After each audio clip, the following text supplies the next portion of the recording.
দুই বাংলার জনপ্রিয় অভিনেতা চঞ্চল চৌধুরী ছোট পর্দা থেকে শুরু করে চলচ্চিত্রে অভিনয় করে দর্শক ও সমালোচকদের প্রশংসা লাভ করেছেন। তার অভিনয়ের স্বীকৃতি হিসেবে শ্রেষ্ঠ অভিনেতা বিভাগে ৩বার জাতীয় চলচ্চিত্র পুরস্কার এবং সেরা অভিনেতা বিভাগে একটি মেরিল প্রথম আলো ও ২টি সমালোচক পুরস্কার লাভ করেন। তবে এত সফলতার পরেও তাকে নিয়ে বিতর্ক যেন জোঁকের মতো জেঁকে বসেছে। শুরুটা মূলত বৈষম্য বিরোধী ছাত্র আন্দোলনের সময় থেকে। আন্দোলনের সময় সাধারণ জনগণের পাশাপাশি তারকারাও শিক্ষার্থীদের সঙ্গে সংহতি জানিয়ে তাদের পাশে ছিল। তবে এ বিষয় নিয়ে চুপ থাকতে দেখা গেছে চঞ্চল চৌধুরীকে। এরপর বেশ সমালোচনার শিকার হয়েছিলেন তিনি। এবার ওপার বাংলার টেলিভিশন উপস্থাপক ময়ূখ রঞ্জন ঘোষের সঙ্গে পুরনো কিছু ছবি সামাজিক যোগাযোগ মাধ্যমে ভাইরাল হয়েছে।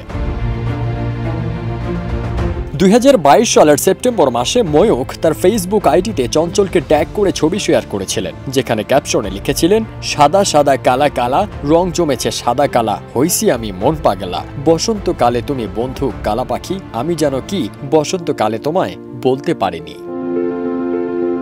এই ছবি নিয়ে সামাজিক যোগাযোগ মাধ্যমে নেটিজেনদের মাঝে চলছে বেশ সমালোচনা। মিজানুর রহমান নামে একজন সেই ছবি শেয়ার করে লিখেছেন, চঞ্চল চৌধুরী কেমন গণশত্রু দেখেন, কেমন বাংলাদেশের বিরোধী দেখেন, আর কাউকে পাবেন না বাংলাদেশে এই মালের সাথে ছবি আছে। চঞ্চল চৌধুরী একমাত্র ব্যক্তি যে এই মালের সাথেও কেমন মিনমিন মিনমিন করে ঢলাঢলি করে। আলী হাসান লিখেছেন, ধর্ম তো ভাই, চঞ্চল চৌধুরী একজন দেশপ্রেমিক ভারতীয় থুক্ক। একজন লিখেছেন, কলকাতার মলম বিক্রেতার সাথে ভারতীয় দালাল দেশদ্রোহী গণদুশমন চঞ্চল চৌধুরী। প্রসঙ্গত, ময়ূখ রঞ্জন ঘোষ ভারতীয় টেলিভিশন চ্যানেল রিপাবলিক বাংলার সিনিয়র এডিটর এবং হেড অফ ইনপুট হিসেবে কর্মরত রয়েছেন। সম্প্রতি বাংলাদেশ নিয়ে মিথ্যা বানোয়াট ও উদ্দেশ্য প্রণোদিতভাবে বিভিন্ন অঙ্গভঙ্গি দিয়ে সংবাদ উপস্থাপনের মাধ্যমে দর্শক মহলের নজরে এসেছেন।